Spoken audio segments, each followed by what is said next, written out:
Esso Eyemasa Nufato Kambarsisu Kandubatu Waaqayyoon haasaa namaa dubbii namaa nama cabsa arra dubbatee boroo haasaa inuma jijjiira Waaqayyoon garuu maalin godhu injijjiru waadaa nuuf galeessan gonkumayyuu injijjiru Waaqayyoon kanaaf yeroo haasaa namaa dhageenyee turreerra haasaan namaaf baay'een tolu kan tolus karaa jireenyas kan fidus kan cabee kan kaasus kan dhukkubsates kan fayyus nama kan rakkites abdii kan isaaf ta'u sagalee Waaqayyoo qofa sagaleen namaaf baay'een fayyaduuf kanaafuu ammaan booda kan dhageenyu sagalee Waaqayyoo akka ta'e inamanna taanaan kan nu aanqatu san inumanu dubbata jechuudha.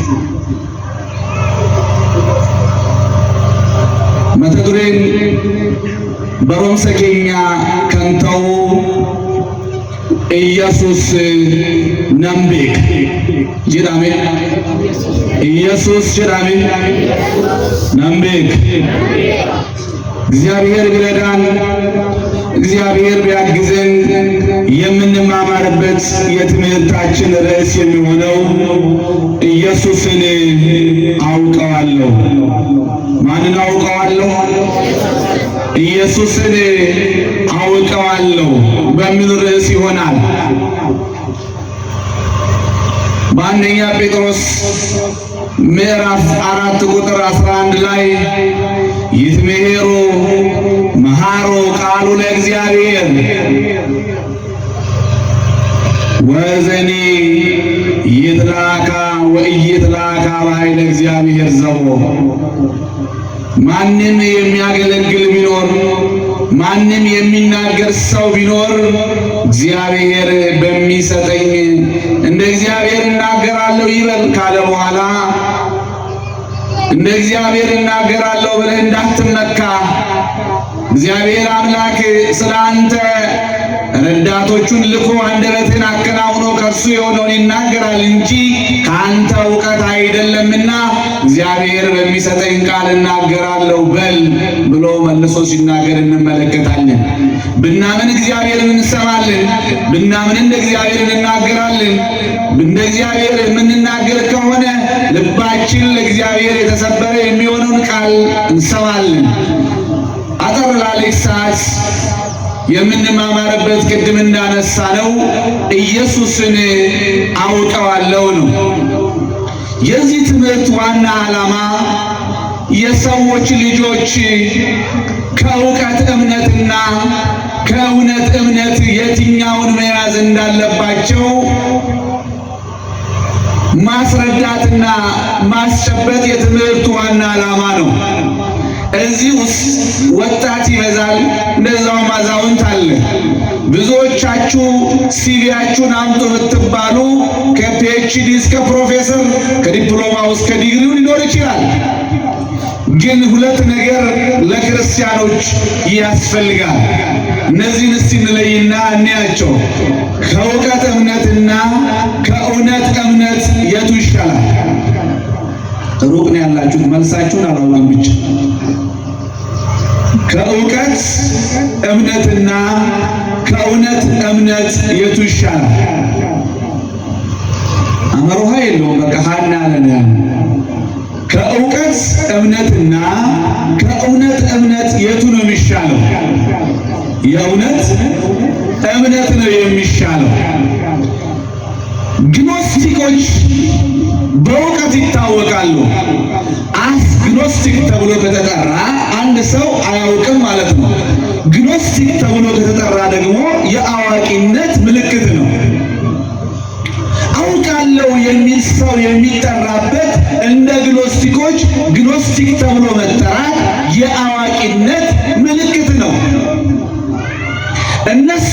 ሰው ደግሞ የማያውቅ ሰው ነው ብለው ደግሞ በዛ መጠን ደግሞ ስሙን ይጠራል። አማ አስከሳ ነምኒ ቤካን ባዩ መጅራ ነምኒ በረቴ ባዩ መጅራ በሩሲ ኬኛ ጎውማ አከቴ መጽሐፍ ሊቁልቁሎን ኬኛ ነው መዱበት ገሩሲን መኖረምሰት የሙወረተን በሮምሳ አማንቲን ከሰን አደ ካንቴ በረተን ጅርቱ ቢቲ ሜከና ያካስቡ ፈኪና ነምኒ ማልራ ኡመመ የተሪ በረተን ሜ በረቶን ማልረት ጀልደስ ረብቲ ነምኒ ከሉም አከ በሮምሰት ታና amma baratanas keessa kan jiru hundu mana tamaarii oggaa gudayyaa hundu jallasa ta'ee ture jechuudha. Sababa dhugaadhaaf. Ogiin immoo waa'een kun gutuma guututti beekumsa kana kan qabate mana barumsa addunyaatti kan barate namni gutuma guututti maal jedhee fudhate taanaan ani jaldeessa jedhee ibsaa fudhatee jira. Kanaafuu gubaa'een kun kan maali jechuudha? Akka beekumsa addunyaa taanaan kan maali? Kan namaa miti jechuudha. Amantiin barumsa garuu nama kan hin taane kara namummaatti fiduudha. Maal jedhee dubbate Daawit ilma isaadhaaf yaa ilma koo Daawit maal ta'e? Namatay yommuu jedhu beekumsa kee kanaan kara namummaa keetii jijjiiri. Hin jijjiirre taanaan gowwummaadhaan jiraatta. Gowwummaadhaan jiraannaan beekumsa Waaqayyoo irraa adda baata. Kanaafuu beekumsi keenya isa dhugaadha moo isa sobaadha? Isumatti jiraadhudha moo akkuma fakkiitti mana barumsatti deemnee barsiisoon keenya kan nu barsiisan isa qabannee moo jiranna moo addaan baasnee nu kan fayyadu san addaan baasnee jiruudhaaf hin jijjiirre taanaan beekumsa ta'aaf sagaleen kun sagalee ta'eeta gubaa'een kun gubaa'ee ta'aaf garuu gubaa'een kun kaayyoonsaa maalidha jennee immoo kaasnu namna barbaachuudha. Gubaa'ee kana keessatti namni jira moo hin jiru? Nama Waaqadhaaf kan ta'u, nama Waaqadhaaf kan fayyadu, beekumsaa fi amantii walqixa kan qabu, isa amantii dhugaadhaan kan jiraatu eenyuun? Beekumsa amantii beekumsa kan jennu kan seexanaati. Amantii maali? Amantii beekumsa kan jennu kan seexana oofu. Amantiin isa dhugaa kan jennu immoo eenyudhaaf? ክርስቲያናት ቆፈ jechuudha. የእውነት እምነት የምንለው ለክርስቲያን ሲሆን የእውቀት እምነት ደግሞ የምንለው ለማን ነው? ለሰይጣን ነው። የሚገርመው ነገር በሐዋርያት ሥራ ምዕራፍ 19 ላይ የሚገኝ ቃል ነው ርዕሱ። ኢየሱስን አውቃለሁ ያለው ሐዋርያ አይደለም፣ ነቢይ አይደለም፣ ሰባኪም አይደለም፣ የእግዚአብሔርም ሰው አይደለም። ኢየሱስን አውቀዋለሁ ያለው ኢየሱስን አውቀዋለሁ ያለው ሰይጣን ማን ነው? የዚህ ቃሉ ባለቤት ሰይጣን ነው። ኢየሱስን አውቃለሁ ያለው አመኑት ቢከረከን በከኛታት በከታክሲት ከረከን ከኑ ነምቤ ከኢየሱስ ክርስቶስ የለነው ሰው ሰይጣንስ ነምቤ የዩነ ሰይጣን አማ ከራረት የሙኔው በከታክሲት አዲስ አበባ ፊንፊኔ ከሰት መኡና በከያተንታተው በከወረተንታተው በከትደንተንታተው ኢየሱስ ክርስቶስ ነምቤ ካከጀለኒ ከናሳን ነሞኒ ባየጅሩ ባየኒ ቀሚና አኒስ ነምቤካ እሲን ኦመሚቲ አኒስ ነምቤ ከናፉ ኢየሱስ ክርስቶስ ቤጉን ቆማ ጅሩተው እንደነው ኢየሱስ ክርስቶስን አውቀዋለሁ ብሎ የተናገረው ነብይም አይደለም፣ ቅዱስም አይደለም፣ ሐዋርያም አይደለም። ኢየሱስን አውቃለሁ ያለው ሰይጣን ነው። ዛሬ ኢየሱስ ክርስቶስን አታውቁም፣ እኛ ኢየሱስ ክርስቶስን እናውቃለን፣ ኢየሱስ ክርስቶስን እንሰጣቸዋለን በሚሉ ሰዎችና ጅላጅሎች መካከል ያለው የሥራና የምግባር ጉዳይ ነው እንጂ አባታቸው ዲያብሎስም የእውቀት ችግር የለበትም። ለዚህ ነው እኛ እውቀታቸውን በምን የምንመዝንላቸው? በስራ ነው የምንለካ የምንለው። ለዚህ ነው እሱም አውቀዋለሁ ኢየሱስ ክርስቶስን አውቀዋለሁ አለና መለሰና ምን አለ? ጳውሎስንም አውቀዋለሁ አለ። ኢየሱስ ክርስቶስን የሚያውቅ ሰው ሐዋርያቱን ያውቃል። ሐዋርያቱን የሚያውቅ ሰው ቅዱሳኑን ያውቃል። ሰይጣን ግን ምን አለ? እኔ ኢየሱስ ክርስቶስን አውቀዋለሁ ጳውሎስንም አውቀዋለሁ፣ አንተ ማነህ ብሎ ጠየቀ። አንተ ማነህ? እንዳትሳሳቱ። ሰይጣን እንኳን የማያውቀው ሰባኪያን፣ ሰይጣን እንኳን የማያውቀው ቄሳን፣ ሰይጣን እንኳን የማይደነግጥለት ሰንበት ተማሪ፣ ሰይጣን እንኳን የማይደነግጥለት አገልጋያን፣ ሰይጣን እንኳን አላውቅም። እኔ ጌታ ክርስቶስን አውቀዋለሁ ጳውሎስንም አውቀዋለሁ። አንተ ማነህ? አንተ ማነህ ብሎ ሲጠይቅ እንመለከታለን። ስለዚህ እምነት እግዚአብሔር ታማኝ አምላክ በመሆኑ የተናገረው በፍጹም ልብ ተቀብለን በእግዚአብሔር ተስፋ ቃል ላይ ማረፍ ያ እምነት ይባላል። በእውቀትና በሥራ መካከል ያለው ልዩነት ይሄ ነው። በእውቀት መካከል ያለው ልዩነት የዲያብሎስ ሚዛን ሲሆን በእግዚአብሔርን አምኖ መስራት ተስፋ፣ ያን ተስፋ በእግዚአብሔር ላይ ማረፍ ነው። በማንም ላይ ማረፍ? አዎ በእግዚአብሔር ላይ ማረፍ ነው። ያ ስራ ሳይፈሩ ከእግዚአብሔር ጋር መራመድ ነው ያ እምነት የሚባለው። ብዙዎቻችን ነጠላ የደበቀን አገልግሎት የደበቀን ምንም ስርዓት ምንም አይነት ምግባር ሲያጣብን ዲያብሎስ አላውቃችሁም ይላል። አላውቃችሁም አቲንጾምት ገሩ መናመንታ እንዴት ዴቢት ገሩ ገራንኬ ልቡንኬ ዋቀዮዳፍ ከንቢተንቢቲ እናስንቤ ኑሶዳቱ ጎንኩመዩ ማሊፍ ሆጂን ኬኛ ይሰራ እንጫላ መሬ ይሰራ እንጥቃ ወንተ በዳ የምወጀን ደባ የምወጀን ኦሞለሰ ኬኛፍ ጆ የምቆኑ ይሰራ ባየ እንጫላ መሬ ሆጂናፍ ይሰራ እንጥቃን ከናቡ ክርስቲያነት እኒ ድኒ ኬኛ ዲያብሎስ ሬ ከንቤ ግነጅራ ሉበተ ፋርፈታቴ ዋቀዮ አፍ ጅሩሳቲፍ ዋቀዮ ዳፍ ዋን ቢታምነፍ ቆፍ ሰይጣን ረምቤ አላውቅም። አንተ ማነህ? ዛሬም እኮ የምንጠይቃቸው እንደዚህ የምንላቸው ሰዎች በመካከላችን አሉ። እንዲህ ተብሎ ተነግሯል በዕብራውያን መልእክቱ ቅዱስ ጳውሎስ ምዕራፍ 11 ቁጥር 1 ላይ እምነት ተስፋ ስለምናደርገው ነገር የሚያስረግጥ የማናየውንም ነገር የሚያስረዳ ነዋል። የማናየውን ነገር በእግዚአብሔር ላይ የምንደገፍበትን ነገር የምናይበት መነጽር ምንድነው ከተባለ እሱም እምነት ነው። ዛሬ ላይ ወጣቱን የሚያተርፈው ክርስቲያኑን የሚጠብቀው ዕውቀት ሳይሆን ሃይማኖት ነው። ሃይማኖት እግዚአብሔርን ተስፋ ማድረግ ነው። እግዚአብሔርን ተስፋ ማድረግ በእግዚአብሔር እጅ ላይ ማረፍ ነው። ከእግዚአብሔር ጋር መወዳጀት ነው። እስቲ ይህንን እያነጻጸር ነው እንመለከት። ቅድም ምን ብለናል? እኛ ያለን የእውነት እምነት ነው።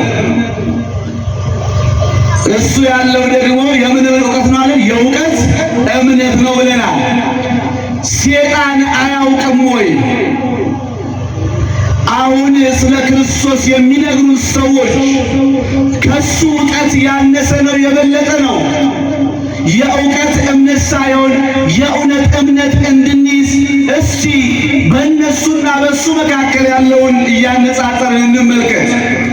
በእውነት ሰይጣን እግዚአብሔርን ከማወቅ አንጻር ምንድነው የሚመስለው ብለን ስንመለከት እንደዚህ ተብሎ ተጽፏል። ቅድም እንዳለው በሐዋርያት ሥራ ምዕራፍ 19 ቁጥር 13 እስከ 16 ላይ ክርስቶስን አውቀዋለሁ። እግዚአብሔር እንደፈጠረ ያውቃል። እግዚአብሔር አስገኘው እንደሆነ ይረዳል። ስለዚህ እግዚአብሔር አምላክ እንደፈጠረው ስለሚረዳ እንደሚያጠፋውም ጭምር ያውቃል። ስለዚህ እግዚአብሔርን አውቀዋለሁ። እንደዚህም ተብሎ ተጽፏል። በዚህ በአንደኛ ቆሮንቶስ ምዕራፍ 8 ቁጥር 1 ላይ ለጣዖት ስለተሰዋ ሥጋ ሁላችንም ዕውቀት እንዳለን እናውቃለን። ዕውቀት ያሳብያል፣ ፍቅር ግን ያነጻል ተብሎ ተነግሮለት ያነጻል። ክርስቶስ ኢየሱስን ወደ ቀራንዮ አደባባይ ላይ ከወሰዱት ነገሮች አንዱ የክሱ መነሻ ኢየሱስ ክርስቶስ ራሱን የእግዚአብሔር ልጅ አደረገ በሚል ነው። የማን ልጅ? የእግዚአብሔር ልጅ አደረገ ብለው ነበር አይሁድ የከሰሱት። እሱ ግን እንዲህ ብሎ ሲናገር እንሰማዋለን። በዚህ በዮሐንስ ወንጌል ምዕራፍ 19 ቁጥር 7 ላይ እንዲህ አለ፣ የእግዚአብሔር ልጅ ሆይ ልታጠፋኝ መጣህን? አንተ የእግዚአብሔር ልጅ ነህ፣ እነሱ ግን የእግዚአብሔር ልጅ አይደለህም ብለው ነበር የሰቀሉት። የእግዚአብሔር ልጅ አይደለህም አዲል መዋቀዮ ተውን እንደነሱ ጀደኒ ነሞኒ አይሁዶኒ ጎፍታ ኬኛ ኢየሱስ ክርስቶስን ከራንጎት የሙጌሰን ገሮኒ ማል የሬሳፍ እኒ ኢልመዋቀዮዳ የሬሳፍቱኒ። ስለዚህ ዕውቀት ከሱ ያነሰ ከሱ የወረደ ሰው ወደ እግዚአብሔር መቅረብ አይችልም። እግዚአብሔርን ከመውደድ አንጻር እግዚአብሔር ጋር ከመጠጋት አንጻር እናነሳለን። ዓለምን ዞር የመጣሁኝ አለ ሄደና በእግዚአብሔር ጎን ቆሞ ወዳጄ ኢዮብን አየኸውን? ወዳጄ ኢዮብን ተመለከትከውን? አይ ኢዮብማ ይሄና ያ ብታረግለት ነው እንጂ በመጽሐፈ ኢዮብ ላይ የምንመለከተው ታሪክ ነው። በእግዚአብሔር ፊት ቆመ እኮ ነው የሚለው። ዛሬ የምንሸበርለት ዛሬ ዕውቀት የሚመስለን ብዙ ተቋማዊ ኢየሱስ ባዮች ከሱ ያነሰ ስራ የሚሰሩ ተነጋገረ እኮ ነው የሚለው። ስለ ኢዮብ ሪፖርት ያቀረበው እሱ ዲያብሎስ ነው። ስለ ክርስቶስም ደግሞ እውነተኛ አምላክነት ከአይሁድ በተሻለ የመሰከረው እሱ ነው። አትስቀሉት ባይላቸው፣ አትግረፉት ባይላቸው፣ አትቸንክሩት ባይላቸው የጠፋባቸውን እውነት ግን ይነግር ነበረ። እነሱ በክስ አደባባይ ላይ ኢየሱስ ክርስቶስን ሲያቆሙት፣ እሱ ግን በሰው ልጅ ላይ አድሮ የእግዚአብሔር ልጅ ሆይ ልታጠፋኝ መጣህን እያሉ አይደለም የነቢያቱን አይደለም የሐዋርያቱን ቃል የዲያብሎስን ቃል እንኳን ማስተዋል ያቀታቸው ነበር። ስለዚህ ኢየሱስ ክርስቶስን ወደ ቀራንዮ ከመውሰድ ወደ ኋላ አላሉም። ዛሬም የሚጠሩት ሰዎች ወዳጆቹ አይደሉም። ዛሬም ስለ ክርስቶስ እንናገራለን የሚሉ ወዳጆቹ አይደለም። ለምን? የተደበቀ እውነት እያለ እሱን ሳይገልጥላቸው ግን ችንካርና ድንጋዩን ምራቁንም በሱ ላይ እንዲተፉበት ምክንያት ሆናል ማለት ነው። እግዚአብሔርን አውቃለሁ። በአንድ ጊዜ ምን ይባላል? ሰውየው የተቆፈረ ጉድጓድ ያገኝና ጉድጓዱ ላይ አዳልጦት ወደ ውስጥ ለመግባት ሲል አንዲት ሳር ይዛል። መቼም ሰው ሲጨንቀው የማይጠራው ነገር የለም። ከዛ ምን ብሎ ይጣራል? እግዚአብሔር ሆይ አድነኝ አድነኛል። እግዚአብሔርም ቸር አምላክ ነው። በል እንግዲህ ወደሱም እየገሰገሰ መጣና እግዚአብሔር በል ያስከውን ሳሯን ልቀቅ፣ ምን አድርጋለሁ አድናለሁ አለ። ያን ሰውዬ አንደበቱ ስለለመደ ብቻ ነው እግዚአብሔርን የጠራው። አንደበቱ ስለተለማመደ ብቻ ማለት። ከዛ ምን ብሎ መለሰ? ይችን ሳር አልለቅም፣ አንተ ምን በለኝ አድነኝ። ሳሯን ምን አልልም አልለቅም፣ አንተ ምን በለኝ አድነኝ። እግዚአብሔር እንደዚህ ብሎት ሄደ።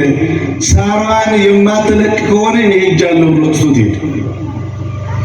በዚህም ሰዓት ላይ ያቺ ሳር ደርቃ ወደ ዘገድል ውስጥ ወደቀ ይባላል። ያሰው እግዚአብሔርን የምንጠራው እግዚአብሔርን የምንጠራበት መንገድ ስንደነግጥ ስንፈራ ነው። ሲቸግረን ነው እግዚአብሔርን የምንጠራው። እግዚአብሔርን በእውቀት ለመጥራት በእምነት ለመጥራት ግን ድፍረት ያስፈልገናል። ሁለተኛው ዲያብሎስ እግዚአብሔርን ያውቃል። ኢየሱስ የሚሉ ሰዎች እግዚአብሔርን አያውቁም፣ እሱ ግን እግዚአብሔር ያውቃል። ክርስቶስ እያሉ የሚጠሩት አያውቁም፣ እሱ ግን ያውቃል። ግን እውነትን አይገልጥላቸውም። እውቀትን እንደማይገልጥ ቅድም አይተናል። ክርስቶስን ለስቅላት አብቅቶታል፣ ግን እውነትን ጠንቅቆ ያውቅ ነበር። ሁለተኛው እርሱ እምነት አለው። ምን አለው? እምነት አለው። እንዲህ ተብሎ ተነግሯል በያዕቆብ መልእክቱ ምዕራፍ 2 ቁጥር 19 እስከ 20 ላይ እግዚአብሔር አንድ እንደሆነ አንተም ታምናለህ፣ መልካምም ታደርጋለህ። አጋንንት ደግሞ ያምናሉ ይንቀጠቀጣሉ። አንተ ከንቱ ሰው አለ። አንተ ምን ሰው አስሙራቴና አንተ ምን ሰው? አንተ ከንቱ ሰው። እነሱ ያምናሉ ይንቀጠቀጣሉ፣ አንተ ከንቱ ሰው። እምነት ከሥራ ተለይቶ የሞተ መሆኑን ልታውቅ ትወዳለህ? ኢየሱስ ባይነት በሥራ ካልተገለጠ የሞተ እንደሆነ ታውቃለህ? ኢየሱስን እያወቀ የማይከተለው ነበር እሱ። ኢየሱስ ክርስቶስ ነምቤ ከጀደኒ አፋን ቆፈ ሐሰውን ጅሩን ተው አመንቲናን ጅራችሁን ድርቀባ አፋንናን እኒሲነመን ኒ ሶዳታስ ሶዳችሁ ቆፈምቲ ገሩ ከረ ጅሩቲ ጅጅሩ እንደንደው ከናፉ ዋዬ ጎፍታ ኢየሱስ ክርስቶስ የሙደጌሰን ቤኩምሳ መሌ አመንቲ ቢትጆቹ ስለ ኢየሱስ ክርስቶስ የምንሰማው ዕውቀት እንጂ እምነት አይደለም። እምነትማ ከእርሱ በተለየ እየኖሩ እየፈሩ እየተንቀጠቀጡ የሚኖሩ መፍራት መንቀጥቀጣቸው ግን የእውነት ያልሆነ እነሱ ሲያደርጉ የለምን? በዚህና በዛ ብትሰሙ ስለ ኢየሱስ ክርስቶስ እውነተኝነት ግን በሥራ ብቻ ነው የሚገለጠው። በሥራ ብቻ ነው የሚገለጠው። አንተ ከንቱ ሰው ራስን እያታለል ክርስቶስን ጠራው ብለህ ክርስቶስ የሰራውን ሥራ አለመስራት። የእኛ ቤተ ክርስቲያን ሁሉን የያዘች በኖህ መርከብ የተመሰለች ናት። ለምሳሌ እዚች መሃል ቁጭ ብሎ የማይሰማ ሊኖር ይችላል። እዚህ ቁጭ ብሎ የማያይ ሊኖር ይችላል። ግን ቤተ ክርስቲያኗ ለሁሉ ስንዱ እመቤት ናት። ልቡ ለተከፈተለት ሦስቱን ሰማያት፣ ልቡ ለተዘጋበት ደግሞ ምድራዊ ሰማይ ሆና ምድራዊ ሰማይን ገልጣ ሰማዩን ገልጣ የምታቀርብ ስንዱ እመቤት ሆና ስለ ክርስቶስ ስትሰብክ ስለ ክርስቶስ ስትናገር ትኖራለች። የሚሰሩ አምነውም ደግሞ የሚመላለሱ እንዲኖር በእምነትና በእውቀት መካከል ላይ ያለንን ነገር መለየት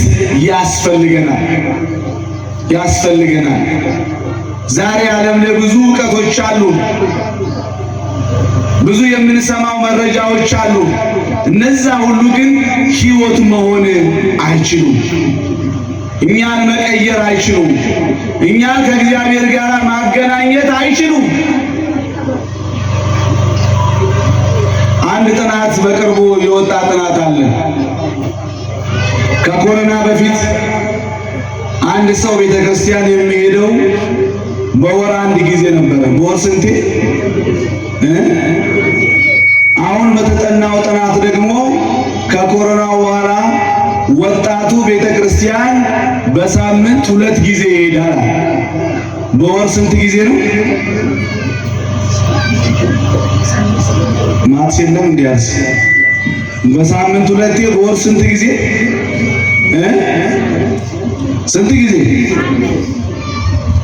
ኧረ በማለት በሳምንት 2 ከሆነ 4 ሳምንት አለ።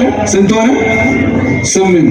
ኮሮና ለሁለተኛ ጊዜ የሚመጣ ስንት ጊዜ ይመጣሉ? 10።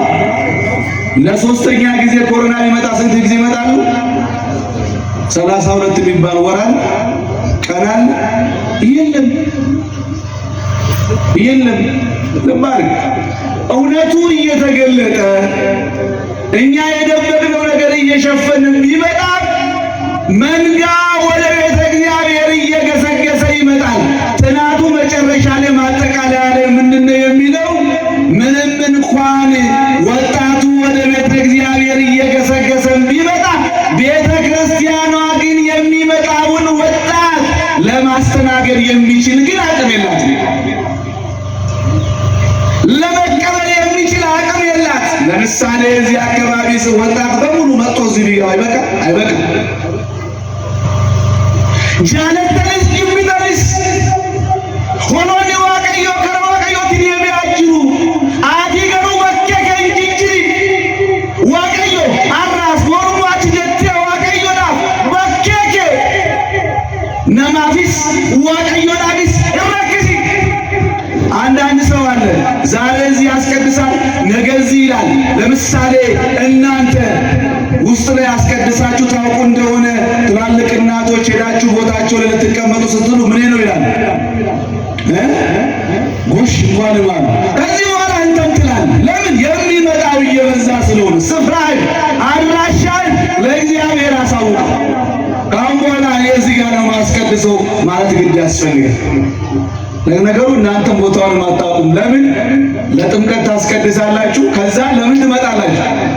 ይረሳል ቦታው ራሱ። እዚያ አስቀድሱ፣ እዚያ ታስቀድሱ፣ የሚታወቅ ነገር የለም። ግን እናቶች ቀን ለኪዳን፣ ሰርክ ለጸሎት፣ ማታ ለጉባኤ ስለሚመጡ ምናቸውን አይለቁም?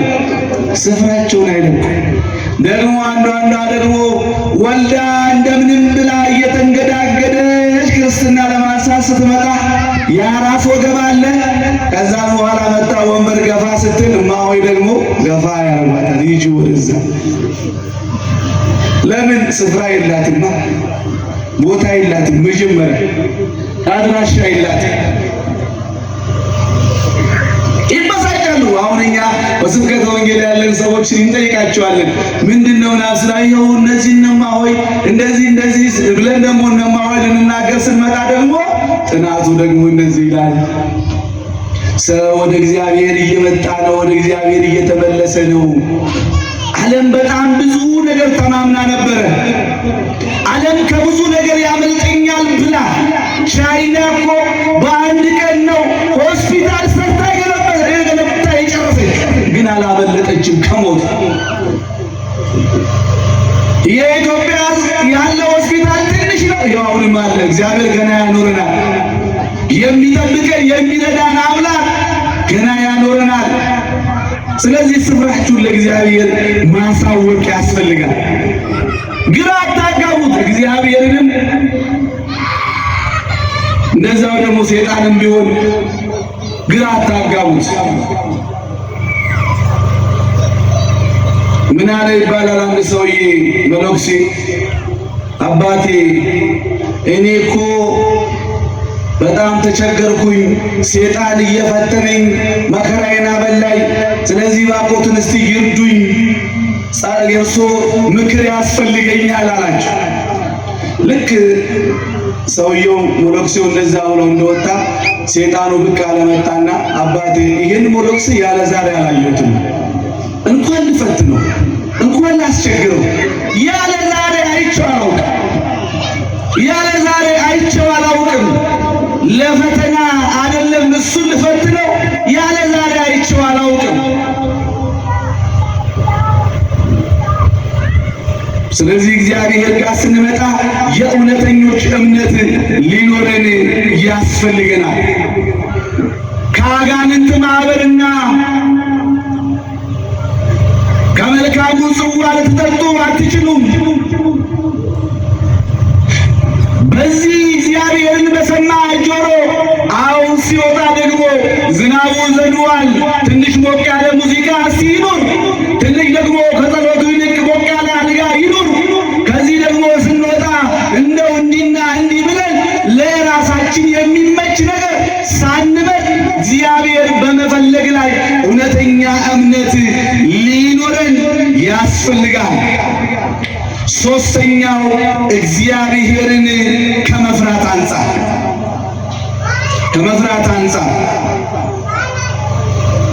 አሁን እዚህ ያለነው ብዙ ሰዎች በመስሪያ ቤት ስንገኝ እዚህ ያለን የክርስትና ስነ ምግባር ነጠላ እንደምንለብሰው፣ ዲያቆኑ ስግዱ ሲል እንደምንሰግደው፣ ተንሱ ሲል እንደምንነሳው፣ እኛም ተነሱ ተቀመጡ ስንላችሁ እንደምትሆኑት ይሄ ስነ ምግባር በስራ ቦታ የለም።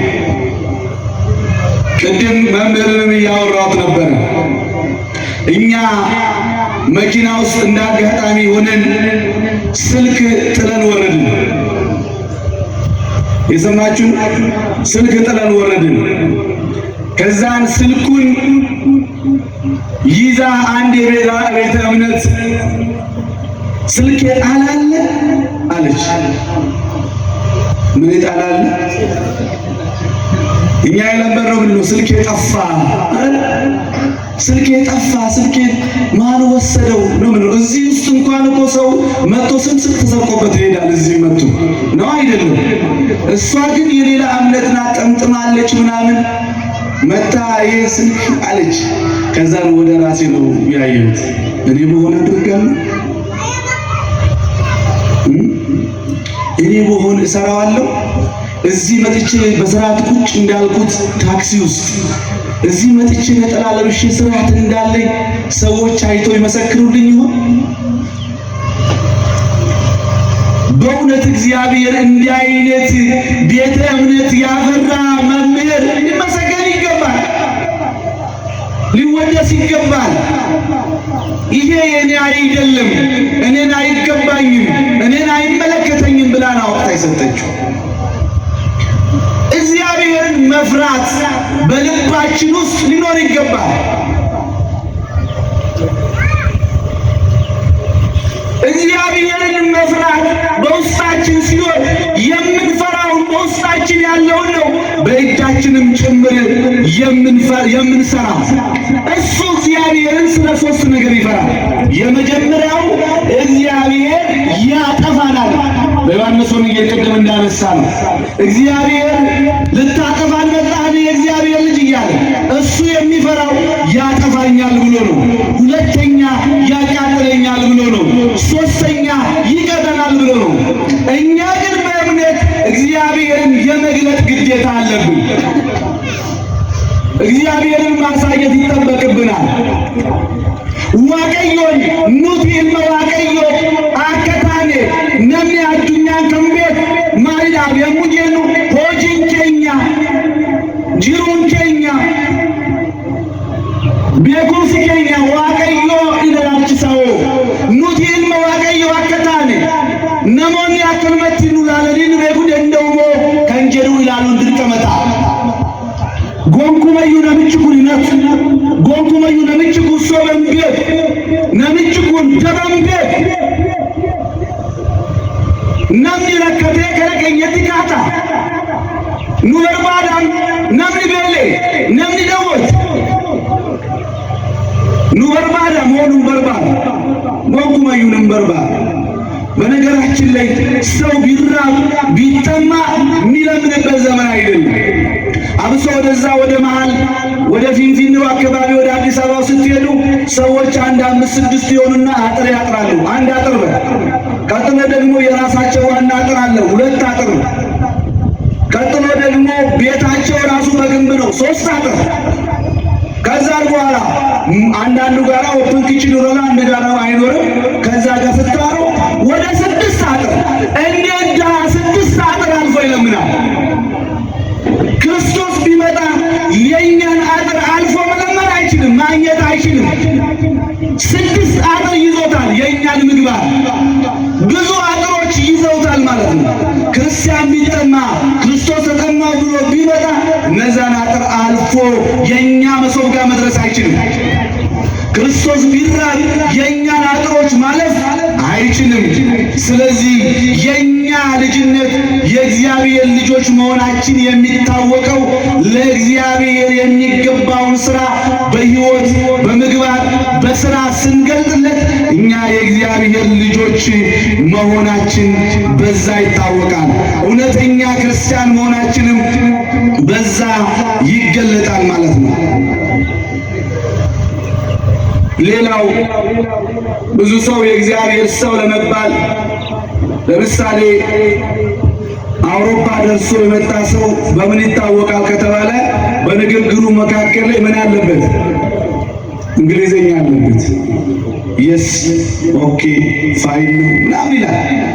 እዛ እኛም ደግሞ ይሄ ሲበዛብን ምንድነው እንላለን? ዲያስፖራ ነው። ለምንድነው ይሄ ሰውዬ ምን እያበዛ ነው? እንግሊዘኛ እያበዛ እያጨናነቀ ነው፣ ላበላብ እያደረገ ነው ማለት ነው። ስለዚህ እንደዚህ የምንል ከሆነ ከሰውየው ንግግር ተነስተን እኛ ምንድነው እንላለን? ይሄ ሰውዬ አውሮፓ ደርሶ ነው የመጣው ብለን ድምዳሜ እንሰጣለን። ከንግግሩ በመነሳት ነው። ከንግግሩ በመነሳት ክርስቲያንን ከሚታወቅበት አንዱ ነገር ንግግሩ ነው ማለት ነው። ጴጥሮስ በዛ በመከራ ሰዓት ክርስቶስ እየተገረፈ ከውሸት አደባባይ ወደ ሾት አደባባይ ላይ በሚመላለስበት ሰዓት ላይ ያኔ አስቀድሞ የጠየቀው ጥያቄ ነበር። እኔ ተላልፌ እሰጣለሁ፣ ከእናንተም እወሰዳለሁ ባለ ሰዓት ላይ ጌታ ሆይ እኔ ከአንተ ጋር መከራን እቀበላለሁ፣ እኔ ከአንተ ጋር ዋጋን እከፍላለሁ ብሎ ተናግሮ ነው። ግን መከራ መምጣቱ አይቀርምና መከራው ሲመጣ ጴጥሮስ ሸሸ። እንደዚህ እንደናንተ አካባቢ ይበርድ ነበርና ሰዓቱ ወደሚሞቀው ቦታ ላይ ተጠጋ። በዛም መካከል ላይ አንዲት ሴት እየፈጠነች መጣችና አንተ ከሱ ጋር ነበርክ ብላ ነገረች። አይ አንቺ የምትይውን ሰው እኔ አላውቅም፣ በፍጹም እኔ አንቺ የምትይው ሰው አላውቅም አለ። አለባበስህ እሱን ይመስላል አለች። እሱም መለሰና በድጋሜ እኔ ስለምትይው አላውቅም ማለት መጣችና አሁንም አንተ ንግግርህ እሱን ይመስላል አለች። ምን ንግግርህ እሱን ይመስላል አለች። የእግዚአብሔርን ቃል ከመጥቀስ አንፃር በማቴዎስ ወንጌል ምዕራፍ 4 ቁጥር 6 ላይ መላእክት ስላንተ ያዝልሃል፣ እግርህንም በድንጋይ ከቶ እንዳትሰናከል በእጃቸው ያነሱሃል ተብሎ ተጽፏል። የእግዚአብሔር ልጅ ከሆንክ ወደ ታች ራስን ወርውር እያለ ፈትነው ነበር። ይሄ ቃል በመጽሐፍ ቅዱስ ውስጥ ተጽፏል። እውነት ነው፣ በነቢዩ ተጽፎ ተጠቅሷል። ይህንን የእግዚአብሔርን ቃል እያመጣ እስቲ እንዲህ ከሆንክ እያለ ይፈትነው ነበረ። ዛሬም የእውቀት እምነት ብቻ ያላቸው ደቂቀ ዲያብሎስ እኛን በእንደዚህ እየጠቀሱ ሊፈትኑን ይችሉ ይሆናል። እኛ ግን የእውነት እምነት ይዘን ከሆነ በነገሮች ሁሉ እግዚአብሔር በእኛ ይገለጣል። በአንደኛ ጢሞቴዎስ ምዕራፍ 4 ቁጥር 1 እስከ 2 ላይ መንፈስ ግን በግልጥ አለ በኋለኛው ዘመን አንዳንዶች የሚያስቱ መናፍስት ውሸተኞችና ትዕቢትና ግብዝነት የተሰጠውን የአጋንንትን ትምህርት የአጋንንትን ትምህርት እያመጡ ሃይማኖትን ይክዳሉ። በአንደኛ ጢሞቴዎስ ምዕራፍ 4 ቁጥር 1 እስከ 2 ድረስ ያለው ኃይለ ቃል አንዳንዶች የአጋንንትን ትምህርት እያመጡ የሚያስቱበት ጊዜ ይመጣል አለ። እውነተኛ እምነት ያለው ግን መጽሐፍ ቅዱስን ያነባል፣ ይጠቅሳል፣ ያስተምራል። ምናልባት ነገ በስፋት እንመጣበታለን። ነገረ ክርስቶስ ከሚገለጥበት ነገሮች ውስጥ አንድ ነገር ነገረ ቅዱሳን የቅዱሳን ሕይወት ነው። መጽሐፍ ቅዱስ በማይነበብበት ዘመን ሰዎች እግዚአብሔርን ያመልኩ የነበረው በመልካም ሰዎች ነው። እግዚአብሔር ቸር ነው ስንል በደጎች ላይ እያደረ ለሌላቸው ሲሰጥ ስለምናይ ነው። እግዚአብሔር አዋቂ ነው የምንለው አላዋቂዎችን ሲያናግር ስናይ ነው። እግዚአብሔር ኃያል ነው የምንለው ደካሞችን ሲያበረታ ስናይ ነው። እግዚአብሔር ይሰራል የምንለው በቆሙ ሰዎች በደካሞች ሰዎች ላይ ሕይወትን ሲያመጣ ነው። ስለዚህ እምነት ከሌለ እግዚአብሔር ባንተ አይገለጥም። እምነትም በሥራ ካልሰራ እግዚአብሔር ባንተ አይታይም። ክርስቶስን ማወቅ ብቻውን ለክርስቲያኖች ፍሬ የለው። ኢየሱስ ክርስቶስን ማወቅ ከተባለ በሥራ ሲገለጥ ነው። ነገ እንዴት አድርገው ነገረ ክርስቶስን በነገረ ቅዱሳን እንዴት አድርጎ እንደተገለጠ ነገ በስፋት እንመለከታለን። አምስተኛው ነገር ተአምር ከማድረግ አንጻር ነው። ብዙ እናያለን። አንዳንድ ተአምሮች የሚዲያ ሽፋን ጭምርም አላቸው። እኛም ለነገሩ ለተአምር ብዙ ዋጋ እንከፍላለን። እዚህ ቦታ እንዲተደረገ አሁን ለምሳሌ ከዚህ ራቅ ያለ ቦታ ላይ ጸበል ቦታ ፈለቀ ከተባለ ሰው ሁሉ አይኑ በራ የተባለውን ለማየት፣ ጆሮ አሰማ የተባለውን ለማየት እንሄዳለን፣ እንገሰግሳለን፣ እንፈልጋለን። ሁላችንም ተአምር ለማየት። ተአምር መስራት ግን የክርስቶስ መሆን ማለት አይደለም። ለምን? የክርስቶስ የመሆን መገለጫው ሽባን መተርተር አይደለም። የክርስቶስ መሆን መገለጫው ባለጸጋ መሆን አይደለም። የክርስቶስ መሆን መገለጫው ትዳር ማግኘት ብቻ አይደለም። ብዙዎቻችን እግዚአብሔር ከኛ ጋር ነው የምንለው ሲሞላ ነው ሲጎል ነው? እግዚአብሔር ከኔ ጋር ነው የምትሉት ሲሞላ ነው ወይስ ሲጎል ነው? ሲጎል ነው ሲሞላ ነው? ሲሞላ ነው።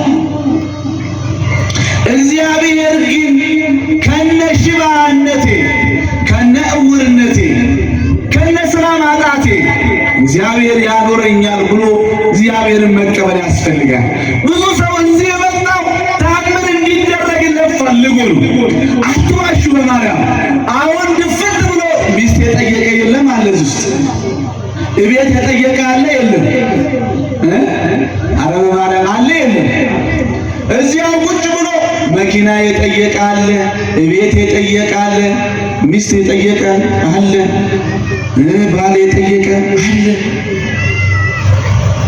እግዚአብሔር እንዲህ አይነት አምላክ ነው ብሎ ሰዎች እንዲያመልኩት ይሄ እኮ ሸማቾች አይደለም። ለምሳሌ አንድ ሰው ሸማች ሲሄድ ስኳር ቢፈልግ ስኳር ገዝቶ ይሄዳል። ጨው ቢፈልግ ጨው ገዝቶ ይሄዳል። እግዚአብሔር ቤት እንደዚህ አይደለም። መኪና የሚታደል ቢሆን የግቢ ሰው በሰው ነበር። እቤት በአንድ የሚታደል ቢሆን ሰው በሰው ነው። እግዚአብሔር ስለሚሰጠው ብቻ አይደለም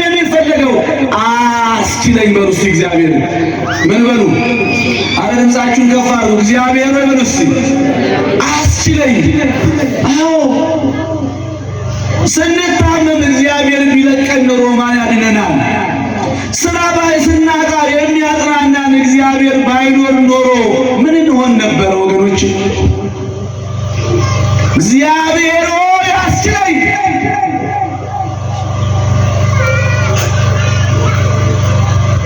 አግናጢዮስ ምጡር አንበሳ የተባለው ደጉ የቤተ ክርስቲያናችን መብራት ወደ ሮማ አደባባይ ላይ ሊገርፉት ሊሰቅሉ ሲሄዱ ወዳጅ መስለው ሮማውያን ጠጋ ብለው ምን ይሉት ነበረ? መምህራችን ሆይ አትሙት አትሙት ኑርልን ይሉት ነበረ። እሱ ደግሞ ምን አለ? ዞር በሉ ከኔ ጋር በመከራ ውስጥ ከክርስቶስ ጋር ልኑር፣ ከችግሬ ውስጥ ከክርስቶስ ጋር ልኑር፣ ከመንገዴ ዞር በሉ። ጣዕሜ በመከራ ውስጥ ከክርስቶስ ጋር ነው። ኢየሱስን ታዲያ አውቀዋለሁ ማለት ምን ላይ ነው አለ። መስቀልን ከሸሸው፣ መከራን ከሸሸው፣ ችግርን ከሸሸው፣ መታረዝን ከሸሸው ኢየሱስን አውቃለሁ ማለት በምን ይገለጣል? ተው የተሻለ ደግሞ መከራ እንዲሰጠኝ ልሙታል። ምን ልበል? የተሻለ ምን መከራ እሱን እንድወድ ስለሚያደርገኝ። ስለዚህ ተአምር እያያችሁ አትደነቁ። ባይደረግልኝስ፣ ባጣስ፣ ባይሳካስ ማን ያስችላል? እግዚአብሔር ያስችላል። ቅዱስ ጳውሎስ በቀን ውስጥ ከ10,000 ኪሎ ሜትር በላይ እየሄደ ያስተምር ነበረ። ግን አንድ ችግር ነበረበት። ምን ችግር ነበረበት? እሱም ራሱን ያመው ነበር። ምን ያደርገው ነበር? ራሱን ያመዋል ሲባል ትንሽ ህመም አይደለም፣ በጣም ከፍተኛ ራስ ምታት አለበት። ይሄ ምናልባት ማይግሪን ከምንለው ከፍ ያለ ጨለማ ውስጥ እንድንገባ የሚያደርግ ከፍተኛ ራስ ምታት ኖሮበት መተርጉማኑ ምን ይላሉ? ያስጮህ ነበር ለሌሊት ራስ ምታት። ከዛ ወደ ክርስቶስ ጸለየና ጌታ ሆይ እባክህን ራስ ምታቱ ከኔ ላይ እንዲሄድ አድርግልኛል። ምን በልልኝ? አንሳልኝ፣ ያርቅልኛል። ክርስቶስን መለሰና ጳውሎስ አለው ይሄ የአገልግሎት ፍሬ ነው። የምን የአገልግሎት ፍሬ ነው። ስለዚህ ህመም ከአንተ ጋር ይኑራል። ጌታ ሆይ አንተ ከፈቀድክ ይሁን አለ ጳውሎስ። ስለዚህ እግዚአብሔር ስለሚያደርግልን ብቻ ሳይሆን ባጣንበት ሳለ የሚደግፈን እንዳለን ማወቅ ያስፈልጋል። ስንቸገር የሚደርስልን ሰው መኖር ማወቅ ያስፈልጋል። ስናጣ ብዙ ሰው የማይፈልገን ሰዓት አለ። የለም አለ ሰው የማይፈልገን ሰዓት አለ። መቼ? ስንታመም፣ ኪሳችን ባዶ ሲሆን፣ ስራ ስናጣ ሰው የማይፈልገን ሰዓት አለ። በዚህ ሰዓት ደግሞ የሚፈልገን አካል አለ። ስንታመም፣ ስናጣ የሚፈልገን ማን ብቻ ነው? ማን ብቻ ነው? እግዚአብሔር ብቻ ነው። እግዚአብሔር ብቻ ነው። ስናጣም ስንቸገርም የሚደግፈን እግዚአብሔር ብቻ ነው። እችን ምሳሌ ልናገርና ታላቁ ሊቅ መጋቤ ምስጢር ስላለው ወደ እነሱ ላሳልፍ። ይህንን አራቱን ምክሮች ተቀበሉ። ስንት ምክሮች? ጻፉ እስቲ። በሬሳ ነው ማርያም ባርስ ትውዙ እስክሪብቶ ጋር የመጀመሪያው አቋራጭ መንገድ አትሄዱ። እናትሄዱ አቋራጭ መንገድ አትሄዱ። በለሳ ጅርቱ። ሁለተኛ በሰው ጉዳይ አትገቡ። በማን ጉዳይ? በሰው ጉዳይ አትገቡ። ሶስተኛ ምን አትበሉ? ፈጥራችሁ አትወስኑ። ሙትቢና ውትዳ ፈጥራችሁ አትወስኑ። ይህንን በምሳሌ እናምጣ። ፕሮግራም መሪው ከመቀበላቸው አስቀድሙ ሰውየው ነጋዴ ነው። ወደ ሩቅ ሀገር ነው የሚሄደው። ወደ ሩቅ ሀገር በሚሄድበት ሰዓት ላይ ነጋዴዎች ምን ይሉታል? ይቺ መንገድ አቋራጭ መንገድ ስለሆነች በዚህ ጋር እንሄዳለን። አይ አልሄድም፣ በዚህ ጋር የሚሄደው በዚሁ ጋር ነው፣ ቀጥል እየሄዳለሁ አለ። እሱ መንገዱን እየሄደ እነሱ በአቋራጭ መንገድ ሲመጡ ልብሳቸው ተቀዳዶ ጭቃ በጭቃ ሆነው መንገድ ላይ አገኛቸው። አሁን ልብ አሉ። ይሄ ሰውዬ ይሄንን ምክር ያገኘው ከአንድ ሽማግሌ ነው። አንድ እንደሳቸው ከበድ ያሉ ሽማግሌ ጋር ሄድና አባቴ ብሎ ይጠይቃቸዋል። አንድ ምክር ምከሩኝ ብሎ ይጠይቃቸዋል። አንድ ምክር እንድመክር ከፈለግ 1000 ብር አምጣ። ስንት ብር? 1000 ብር አምጣ። 1000 ብር አምጣ ስሉት 1000 ብሩ ሰጣቸውና ምን አሉ? ሰውየው በአቋራጭ መንገድ እንዳትሄድ አሉት። እሺ ሌላ ደግሞ ምክር ይምከሩኝ አላቸው። 1000 ብሩ ችሏል። ይምከሩኝ ሌላ በቃ ሌላ ምክር ከፈለግ ደግሞ ሌላ ምን በል ሌላ 1000 ብር አምጣ። ሌላ 1000 ብሩን ደግሞ ሲሰጣቸው ምን አሉት? በሰው ጉዳይ ምን አትበል አትግባ። እሺ ሌላ ምክር ይምከሩኝ። 1000 ብሩ አሁንም ችሏል። እሺ ሌላ ምክር ለመንከር ስንት አምጣ? አሁንም 1000 ብር 3000 ብር ሰጠና ፈጥነ በሰው ጉዳይ አትግባ